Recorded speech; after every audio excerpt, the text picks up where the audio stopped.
Hi friends, आज हम RBSC की 7th क्लास स्टार्ट कर रहे हैं। जी हाँ फ्रेंड्स, तो आज पहला अध्याय सामाजिक विज्ञान का है, जैवमंडल और भूदृश्य। जैवमंडल का अर्थ और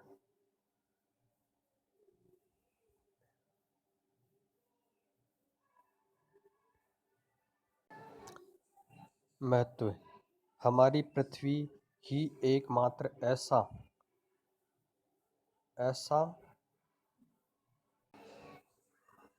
ग्रह है जिस पर जीवन विद्यमान है। सौरमंडल के अन्य ग्रहों से अलग पृथ्वी पर पर्याप्त मात्रा में वे तत्व मौजूद हैं जो जीवन के लिए अति आवश्यक है, जैसे हवा, पानी और स्थल आदि। जरा विचार कीजिए, यदि पृथ्वी पर पेड़ पौधे जीव जंतु न होते तो यह कैसी होती। सौरमंडल के अन्य ग्रहों की तरह जीवन की शुरुआत से पहले पृथ्वी भी चट्टानी पिंड थी जिस पर जल और गैस विद्यमान थी। इस प्रकार पृथ्वी पर केवल 3 मंडल, स्थल मंडल, जलमंडल और वायुमंडल ही थे। यह पृथ्वी की पूर्णतः निर्जीव अवस्था थी। ऐसा माना जाता है कि करोड़ों वर्षों पहले पृथ्वी पर पहला जीव पानी में विकसित हुआ। उसके बाद धीरे धीरे अनेक जीवों का विकास हुआ। जो पृथ्वी पहले निर्जीव थी उस पर असंख्य जीव दिखाई देने लगे। इस प्रकार भूमंडल पर वर्तमान में दिखाई देने वाले जीवमंडल का विकास करोड़ों वर्षों में हुआ। पृथ्वी का वह समस्त भाग जहाँ जीवन विद्यमान है वह जीवमंडल कहलाता है। इसमें सूक्ष्म से सूक्ष्म बैक्टीरिया से लेकर विशालकाय जीव शामिल है।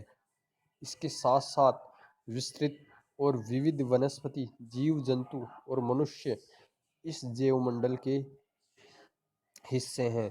पृथ्वी की ठोस सतह को हम स्थलमंडल कहते हैं, जलीय भाग को जलमंडल और धरातल से ऊपर वाला हिस्सा जहां गैस पाई जाती है वायुमंडल कहलाता है। जब ये तीनों मंडल एक दूसरे के संपर्क में आते हैं तो जैवमंडल की रचना होती है। ध्रुवों के बर्फानी प्रदेशों से भूमध्य रेखीय प्रदेशों की तीक्ष्ण गर्मी तक, आसमान से लेकर सागर की गहराई तक, चाहे जिस रूप में हो, पृथ्वी पर जीवन है। सूक्ष्मतम जीवाणु से लेकर बड़े बड़े पौधों और विशालकाय पशुओं तक न केवल आकार में परंतु जीव जगत के प्रकार पर पर्याप्त पर्यावरण में भी भिन्नता पाई जाती है। क्या समग्र पृथ्वी पर सौरमंडल है? इसका उत्तर होगा नहीं। हमारी पृथ्वी अत्यंत विशाल है और इसके समग्र भूभाग पर जीवन नहीं है। हमारी पृथ्वी के विशाल भूभाग के कुछ हिस्सों को छोड़कर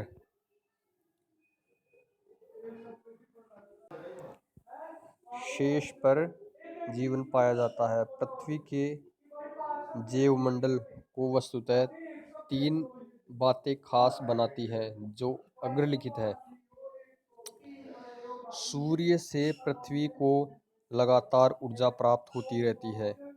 पृथ्वी पर विशाल मात्रा में जल उपलब्ध है। पृथ्वी पर तरल, गैस और ठोस पदार्थ के 3 स्वरूपों का एक अच्छा समन्वय है। जैवमंडल वायुमंडल के उस छोर तक फैला है जहां पक्षी और कीट पाए जाते हैं। वहीं इसका विस्तार स्थल के नीचे गहरी गुफाओं और बिलों में और सागर की गहराई में भी है, अर्थात वह हर स्थान जहाँ किसी भी रूप में जीवन के चिन्ह को हो जैवमंडल का भाग है। जैवमंडल में पाए जाने वाले जीवों को हम 2 वर्गों में बांट सकते हैं। वनस्पति जगत, जिसमें सभी प्रकार के पेड़ पौधे, झाड़ियाँ और घास से सम्मिलित है। जीव जगत, जिसमें मनुष्य सहित स्थल, जल एवं वायु में रहने वाले सभी जीव जंतु सम्मिलित है। पारितंत्र का अर्थ एवं महत्व। आप अपने चारों तरफ देखेंगे तो कई ऐसी वस्तुएं भी दिखेगी जो निर्जीव है। जल, मिट्टी, पत्थर आदि सभी निर्जीव है। इन्हीं निर्जीव चीजों के बीच पृथ्वी पर अनेक जीव पनप रहे हैं, जिन्हें जैविक कहा जाता है या सजीव कहा जाता है। इन जैविक एवं अजैविक चीजों ने हमें चारों ओर से घेर रखा है और यही हमारे पर्यावरण के अंश हैं। सभी जीव आपस में एक दूसरे को प्रभावित करते हैं, इसके साथ साथ अपने पर्यावरण से प्रभावित होते हैं और उसे भी प्रभावित करते हैं। इस प्रकार जीवों और पर्यावरण के आपसी संबंधों को जटिल व्यवस्था बन जाती है। इस जैविक तथा अजैविक पर्यावरण के पारस्परिक अंतर्संबंध को ही पारितंत्र कहते हैं।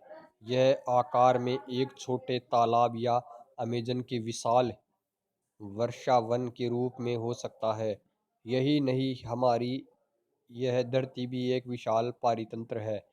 आप पाएंगे कि पृथ्वी पर न केवल एक जीव दूसरे जीव से जुड़ा हुआ है, बल्कि वह उसके पर्यावरण में मौजूद निर्जीव वस्तुओं से भी जुड़ा है।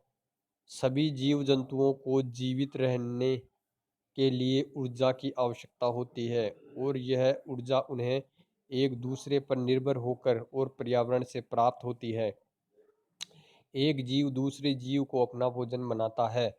पृथ्वी और उसमें निवास सित हर जीव की ऊर्जा का प्रमुख स्रोत सूर्य है, जिसकी सहायता से पेड़ पौधे अपना भोजन बनाते हैं। यही ऊर्जा एक प्राणी से दूसरे प्राणी तक एक खाद्य श्रृंखला के रूप में हस्तांतरित होती जाती है। अगर हम एक जंगल को देखें तो पाएंगे कि पौधे जो सूर्य की ऊर्जा से भोजन बनाते हैं, उन्हें हिरण या खरगोश खाते हैं। इन शाकाहारी पशुओं को शेर या भेड़िया खा सकता है।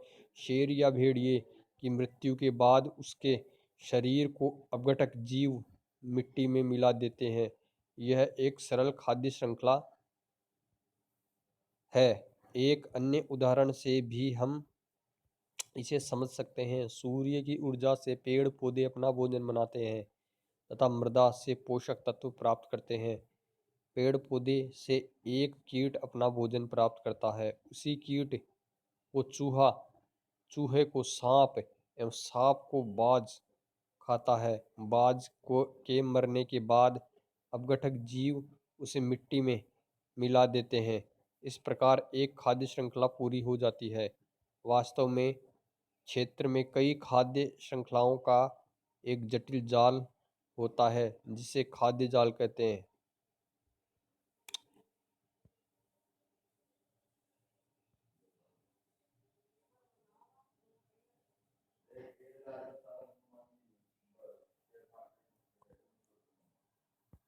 हमने पिछली कक्षा में पढ़ा था कि हमारी पृथ्वी की सतह ऊबड़-खाबड़ है, साथ ही भूमध्य रेखा से ध्रुवों तक जलवायु में लगातार परिवर्तन होता है। ये सभी भौगोलिक परिस्थितियां, चाहे उच्चावच हो या जलवायु, पर्यावरणीय विभिन्नताएं व्यक्त करती हैं।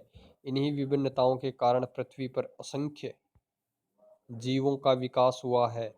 अलग-अलग पर्यावरणों में अलग-अलग पशु पक्षियों व वनस्पति पाई जाती है। सभी जीव अपने पर्यावरण के अनुरूप खुद को ढाल लेते हैं। पर क्या पर्यावरण ही हम जीवों को प्रभावित करता है? नहीं, केवल भौतिक पर्यावरण ही जीव जगत पर प्रभाव नहीं डालता, अपितु जीव भी अपने पर्यावरण को प्रभावित करते हैं। मानव ने अपने प्राकृतिक पर्यावरण में बहुत परिवर्तन किए। ये परिवर्तन सही भी हो सकते हैं और गलत भी। आज हम सिंचाई की सहायता से रेगिस्तान में कृषि कर सकते हैं। वही मनुष्य ने ही कई जंगलों को काट डाला। पृथ्वी पर पाया जाने वाला प्रत्येक जीव हमारे लिए अत्यंत महत्वपूर्ण होता है, इसलिए उनका संरक्षण करना अत्यावश्यक है।